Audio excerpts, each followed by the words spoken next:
এখন পেতল হয়ে যাওয়াতে মাটির গোপালে খুব কম হয়ে গেছে। অথচ মাটির যে সৌন্দর্য সেটা এরা বোঝেন না।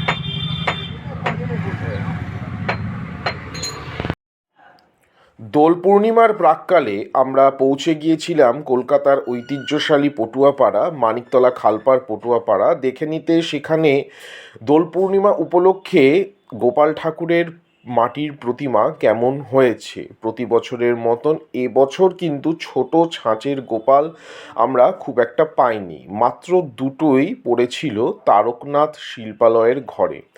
এছাড়াও বড় আকারের ছাঁচের প্রতিমার দেখা কিন্তু আমরা পেয়েছিলাম। অথচ আজ থেকে 1-2 বছর আগেও কিন্তু আমরা এখানে বিভিন্ন উচ্চতার এবং বিশেষ করে ছোট ছাঁচের গোপাল প্রতিমার দেখা কিন্তু পেতাম।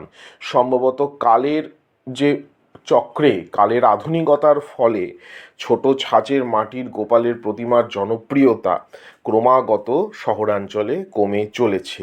মানিকতলা খালপাড় পটুয়াপাড়ার গোপাল নির্মাণের শৈলী নিজস্ব ও স্বতন্ত্র এবং যা শান্তিপুর ঘরানার থেকে একেবারেই আলাদা।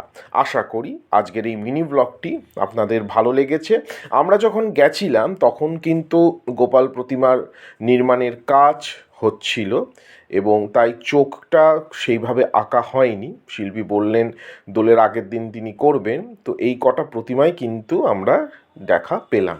আমাদের এই উদ্যোগ ভালো লেগে থাকলে অবশ্যই লাইক, শেয়ার এবং সাবস্ক্রাইব করে আমাদের মনোবল বৃদ্ধি করুন, যাতে করে বাংলার লোকসংস্কৃতি, বাঙালির সংস্কৃতিগত পর্ব আমরা আপনাদের জন্য তুলে আনতে পারি। নমস্কার, ধন্যবাদ।